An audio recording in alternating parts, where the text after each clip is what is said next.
What's up everyone, it's Victon here with another Path of Exile build guide. Today we're going to be going over an Ascendant armor stacker that gets a whopping 2.1 million armor and 38 million Perforate DPS. As you can tell from the gameplay showcase, you can quite literally face tank tier 17 Abaxoth Flame Blast in a minus max, Ellie weakness, 100% delirious map, and it barely even tickle you. And not even just that, but your DPS scales off your armor, which is what gives you that juicy 38 million Shaper DPS. I made this build specifically for farming juiced 100% delirious maps, and it has been a huge success. This build turned out to be the single strongest build that I have ever played in Path of Exile, and I am not just saying that. This is literally the best build I have ever played. I do want to mention that the gear used in the gameplay showcase cost me around 150 exalts to min-max, and that is without Headhunter, which is actually not the best belt for this build. And with that though, I also want to mention that throughout the guide, I will be also going over budget items that you can pick up instead of the min-maxed items.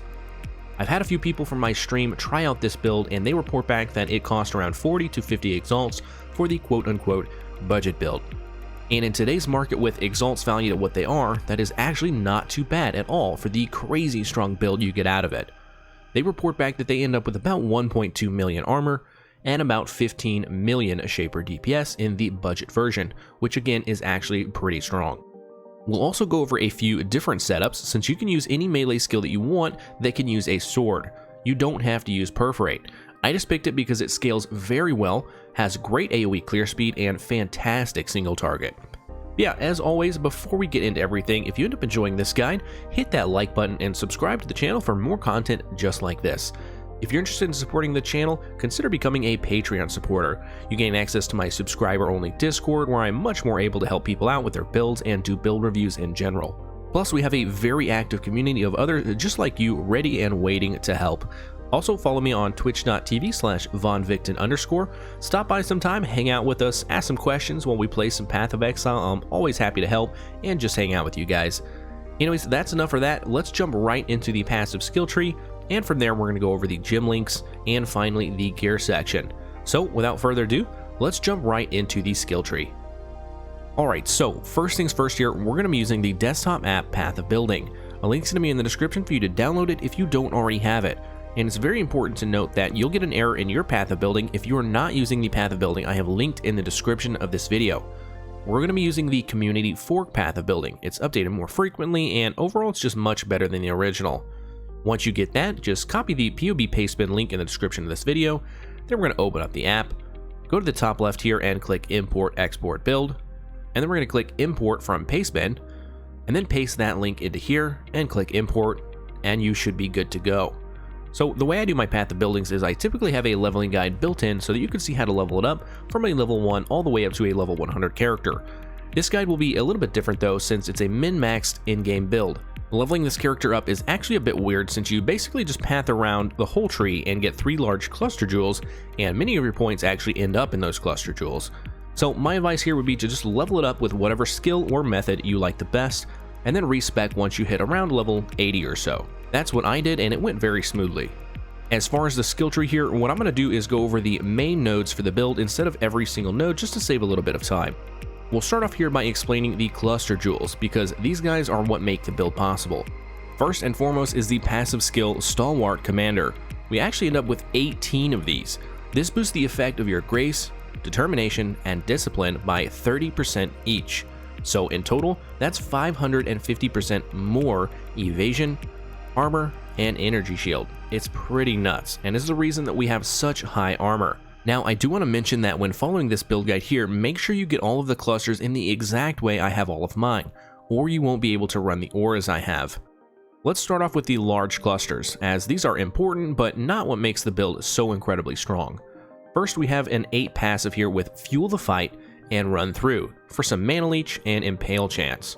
Now, you'll notice here that I have an 8 passive, but only using 5 passive points. This is very important because it saves you points when you desperately need them elsewhere. To make sure you get a cluster like this, remember this simple trick. When looking at a cluster jewel, you'll want to find one with 3 passive skills. The middle one in the list will always be the one in the back of the cluster. So for example here, we have Martial Prowess in the middle, So that means that passive is going to be in the back, so we don't have to path to it, so we save those extra 2 points. Same thing with this large cluster jewel here. We're going to get combat rhythm and martial prowess, leaving out the back hit and run node. For our final large cluster jewel, we actually get an exact copy of that second one. Moving on to our medium cluster jewels, our first one here is a stalwart defender, again for aura effect and uncompromising for determination mana reservation reduction. Next, we get an exact copy of that one with another stalwart commander and uncompromising. For our third medium cluster jewel, we're going to get stalwart commander again, and this time with self-control for discipline reduced mana reservation. And guess what? Again, a second copy here for that fourth with another stalwart commander and self-control. I hope you're starting to see a pattern here, but if you're not, no worries, we're going to go over it soon. For our last two medium cluster jewels, we're going to again go with two identical clusters. This being Stalwart Commander and Sublime Form, which is going to give us Grace reduced mana reservation. Basically, we're trying to reduce the mana reservation cost of Grace, Determination, and Discipline as much as possible, so that we can run damage auras as well as these defensive auras. Without these specific medium cluster jewels, you are not able to run all the auras that I have in my build, and I cannot stress that enough. Now, I'd say the second most important part about the skill tree is the Militant Faith jewel.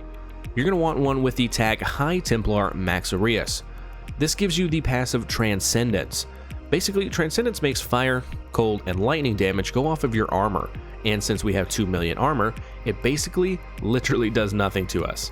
I personally got a Militant Faith with 1% aura effect and 2% all res per 10 devotion. This helps us cap our elemental resistances at 70, which is the new max because of Transcendence. If you can't find one of these with both of these passives on there, no worries, just try and get one with aura effect at least, or even none of them if you're wanting to stay budget friendly. It's really just the Transcendence that's the most important part here. Next, we're going to be going CI, so we of course pick up the CI node. And while we're over here, we're going to grab Ghost Reaver, so that our Life Leech instead gets applied to Energy Shield Leech. With our high damage output, this comes out to a significant amount of Energy Shield Leech when in combat. Next, we of course want as much mana reduced reservation on the tree as possible. Again, it's needed to get all of these nodes in order to run all of the auras that we want to run in this build, so pick these up as soon as possible. Hitting down to the bottom of the tree, we also have Call to Arms.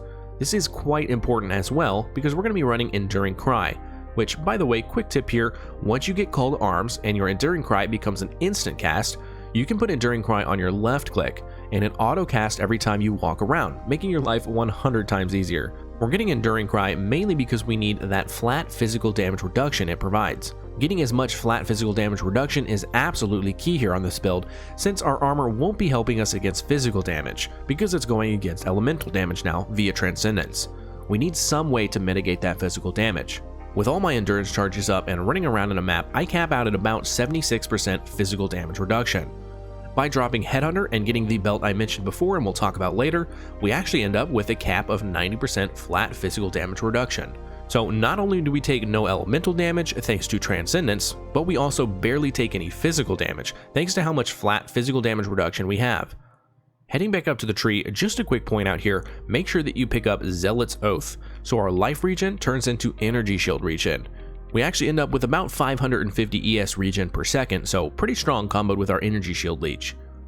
Moving on to this jewel socket here, we do pick up a Watcher's Eye. Now, the most important stat here is the flat physical damage reduction while affected by Determination, and getting just that stat won't be too expensive. Getting that alongside a second nice stat will be. For the one that I have here, we have one with Impale's last 2 additional hits. This actually gives me around 8 million damage, so it's pretty nuts, but like I said, is not required. Another great stat to look out for here though is the Energy Shield on hit while affected by Discipline. Getting that, you can actually drop Ghost Reaver and save yourself 3 points to use elsewhere. For your other smaller jewel sockets, you're going to be picking up jewels like these. You're going to want to get a combo of either armor or evasion percent, mixed with any attack speed nodes, and also all elemental resistances if you can. Lastly, for our skill tree is our Amulet Anointment. We do need to make sure that we anoint Charisma for that extra mana reservation reduction. Again, it's needed to run all of our auras, and if we don't have it, we cannot run all of our auras. Moving on to our Ascendancy, we're going to first pick up the Berserker node, which is going to give us stun immunity above 25 rage, ES and mana leech, and 15% more damage. From there, we're going to get Guardian, which gives us some really nice physical damage reduction, as well as a large chunk of our ES regenerated every 5 seconds. Lastly, we just get the extra 2 skill points here, since we really need every skill point we can get our hands on.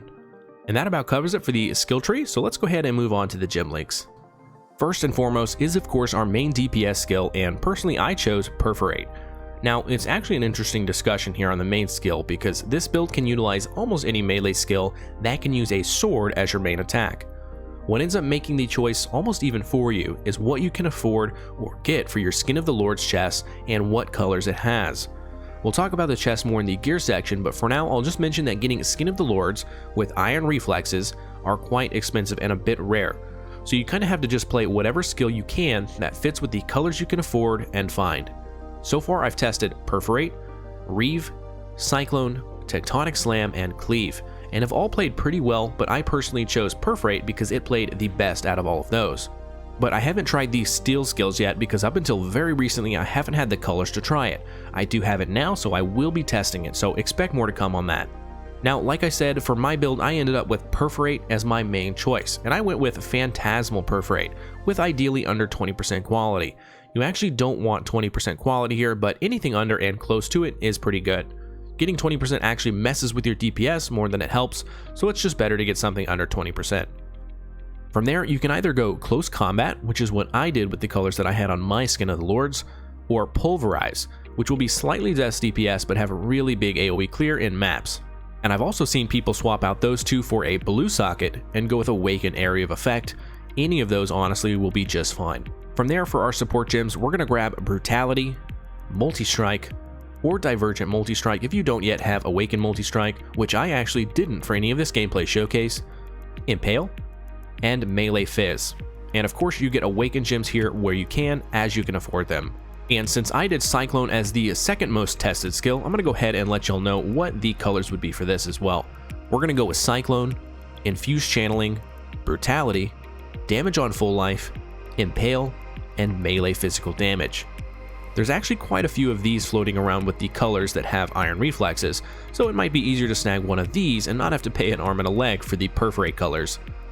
We'll talk about it more in the gear section, but I just want to make a quick note here. There is a cheaper option here that is only about 5 to 10 exalts instead of the 75 to 150, so no worries, I got you guys covered with a budget option. Moving on to the buffs in our boots, we have a Second Wind, Vol Molten Shell, which is used to mega buff our armor from the normal 1.8 million armor up to 2.1 million during the buff effect. This also boosts our DPS by about 4 million, so I use this for bosses or for really tough monsters and maps. From there, we get Divergent Urgent Order. This is great but expensive, so if you can't afford it, just get the regular version. No worries, I actually had that for the longest time and it was just fine. And lastly here we get Enduring Cry.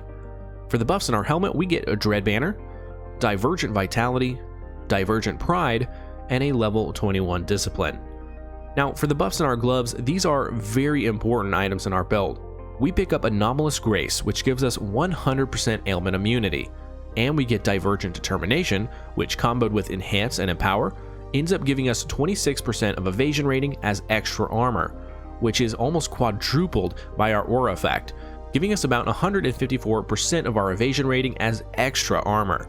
Long story short here, this comboed with all the bonus aura effect from our clusters, the super buffed grace, and all of the evasion from our gear as well as iron reflexes, that is what ends up giving us that 1.8 million armor with our flasks popped, which are up 100% of the time in maps, and then that 2.1 million armor with Vol Molten Shell up. For our first weapon, we're going to throw in Anomalous Flesh and Stone, Blood Sand, and Anomalous Maim.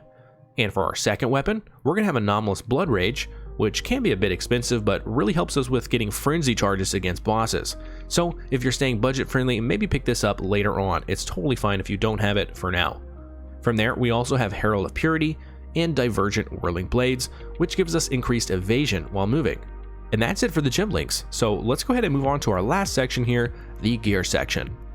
Alright, so for gear, let's of course start with the big and scary body armor, which can literally cost you your firstborn child or just a bit of pocket change. Like I said before, it all comes down to the colors, and if you can afford one with the right colors, as well as the Iron Reflexes passive. In a perfect world, you find one with the right colors for the skill you want, and it'll have Iron Reflexes on it as well. but just note that, for example, Perforate, which is what I went with, has red, red, red, red, green, green, and I bought mine for about 75 exalts, but I'm thinking it would sell for upwards of 100 to 150 in today's market. And honestly, there are a few other color combos that are in that range as well. Keep in mind though that these exalt prices that I'm listing here are from when exalts were about 30 chaos per, and we've already seen a big upward tick on chaos to exalts, so it's pretty hard to give you guys a good estimate on how much these cost because the exalt market is so all over the place right now. Do note though that Cyclone colors is a bit of a different story. They're only about a third of the cost because they're more common, so not a bad place to start at all. I actually played this build with Cyclone and it felt just fine. Good news though is there is a cheaper option, even than the Cyclone option. You can always opt for a skin of the Loyal instead. It won't have any passive note on it, and it will be significantly cheaper. Some color combinations are only going for about 5 to 10 exalts. The difference here is that since you won't have iron reflexes, you'll also need to path on the skill tree, which takes a whole 8 points. That's actually pretty rough and causes you to lose all of your jewels except your Watcher's Eye, as well as lose all of your endurance charges. That makes the build drop to about 1.2 or so million armor, which is honestly not even that bad. You still end up being absurdly tanky, and dealing about 15 to 20 million DPS is still pretty solid. Moving on to our weapons and what makes the build actually do damage and not just be tanky. We're going to be picking up 2 replica Dream Feathers. These give 1% increased attack damage per 450 armor, so when you have 2 million armor, yeah, that's a lot of attack damage. And again, the reason we're able to get up to that 38 million DPS mark. These things can actually be quite cheap until you min-max and get the top rolled ones, and even then they're not too bad for perfect ones. I personally also made sure to get one with Fortify on hit. I lost some DPS but gained permanent Fortify. I'll take that trade-off any day. Also, quick tip here is to make sure you quality up your Dream Feather to either 28% using Syndicate crafting or 30% using Beast crafting. This actually gives a good chunk of extra DPS, so don't neglect to do that. Moving on to our helmet, which is actually not very expensive compared to the rest of the gear. Just purchase an energy shield base with Perforate Creeds plus 2 spikes enchant and start crafting on it with Loathing Essences for reduced mana reservation. Or of course, if you're going any different skill, make sure you get the appropriate enchant for that skill. I personally only needed 4% on my helmet because I have 6% on my amulet, which came from using catalysts. If you only have 5% on your amulet, you will need to use Deafening Essences of Loathing for 5% as well on your helmet. When crafting this, you're just looking for high energy shield and the ability to bench craft the prefix +1 to level of socketed AoE gems. This is key and gives our auras inside of it, like Discipline, +1 to maximum levels. Moving to the amulet, like I mentioned, we're looking mainly for 5 to 6% reduced mana reservation here. Ideally, you'd also want some flat physical damage to attacks and the ability to bench craft 20% increased maximum energy shield. Moving on to our gloves, we are picking up a corrupted pair of Shaper's Touch with the corrupted implicit of +1 to level of socketed gems. This is super important because it boosts your grace and determination as well as empower and enhance, which overall gives a ton of extra armor and DPS. They also have some nice stats on it. Since we path around the tree so much, we end up with a decent amount of strength and intelligence as well as a little bit of dexterity. So those attributes give nice bonuses with these gloves. Moving on to our boots, and more of a luxury item here, we're going to be picking up Death's Door. These are actually quite good for our build, but are a bit pricey and could be replaced with decent rare boots instead. They come with bleed immunity, which frees us up a mod on our flasks. So if you don't end up using these Death's Door, make sure you roll your silver flask to have bleed immunity. These also give us +1 to maximum endurance charges, which again helps us get more physical damage reduction and a bit of all resistance. Overall, it's a great pair that just fits really well into the build. Now, as far as our rings, you can either spend 10 chaos in each ring, which is actually what I've done, and be perfectly fine, or you can mega min-max and spend 100 plus exalts on each ring. Honestly though, it's not really needed, so I'll show you both options here and you can decide which fits best for you. Either way, you're going to be wanting the base of the ring to have Herald of Purity buff effect and physical damage reduction while affected by Herald of Purity. Getting just those two mods and crappy implicits only cost about 5 to 10 chaos.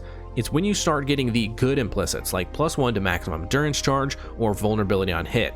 Yeah, that is what gets expensive. I personally am using the 5 chaos rings and destroying everything that has been thrown at me in the game so far, and I just haven't felt the need to really spend all that currency yet. But hey, I wanted to at least mention it for all those money bag boys and girls out there. Alright, so for our belt, we actually have a couple of options. I of course have a Headhunter, but this is no way mandatory. You actually are more tanky using the belt shown here. This belt is a third of the price and gets you up to 90% physical damage reduction cap, which basically makes you invincible overall. Both options are fantastic, so I just say go with whatever works for your budget and whatever you like playing more. You could even spend about 1 Exalt and get a Darkness and Throne with some physical damage, flat armor or evasion, and dex and strength jewels, and that'd be just as fine too. That last option is super cheap and works in the meantime while you're gearing everything out, and it is just fine. Okay, so lastly here for our gear section is our flasks, and are actually just as important as any gear piece. Getting the right flask here is absolutely crucial. For example, sitting in my hideout just standing still, I have 780,000 armor, but when I pop my flasks, I jump up to the 1.8 million armor. Yeah, it's that significant and important to get the right flasks. Luckily, they are not too expensive. First, you'll want a Jade Flask with increased evasion, and ideally increased effect and reduced duration. We then get a Lion's Roar for extra melee damage as well as some armor, a Stibnite Flask with increased armor, as well as the increased effect and reduced duration tag, a Silver Flask with increased attack speed, or bleed immunity if you didn't get the Death's Door, and lastly a Basalt Flask with curse immunity. I'd also suggest getting the reduced charges used on your Silver and Basalt Flasks, or even your Jade and Stibnite Flasks if you can't get ones with increased effect. And that is it, guys, we did it. That is everything you need to know about armor stacking and building a mega tank and DPS build with an Ascendant melee character. I hope I was able to explain everything in a way that was easy to understand while still providing you guys with everything you need to know to make a successful build. Like I said in the very beginning, and as you could tell from the gameplay showcase, or watching this build on stream, the tankiness and DPS of this build is seriously on another level. Well beyond what I think GGG even intended, and I wouldn't be surprised if this gets nerfed in the next league. And honestly, it probably should be, it's just that strong. So you guys should get playing this as soon as possible and abuse the hell out of it for the rest of the league. I promise you guys will have an absolute blast with it. I know the min-max version of the build can be a bit pricey, but you can always start with the cheaper body armor and belt and farm your way up to the in-game version. With how strong this build is and the fact that you can do all the content in the game, probably with your eyes closed, I think you're closer than you think to getting that full gear set up and running. But yeah, as always, if you liked this guide or any of my many other Path of Exile guides, hit that like button and subscribe to the channel for more content just like this. Also, if you're interested in supporting the channel to help me continue to be putting out these build guides, consider supporting me on Patreon. You'll get access to my subscriber-only Discord, where I'm much more available and able to help with individual build reviews. And speaking of build reviews, stop by Twitch stream and come hang out with us. I do frequent build reviews to help people out, and in general, we just have a good time chilling and playing some Path of Exile in between all of these build guides that I put out. Check the video description below for the links to both my Twitch channel and my Patreon. That's all I got for this one, guys. Thanks everyone, and I will see y'all in the next one.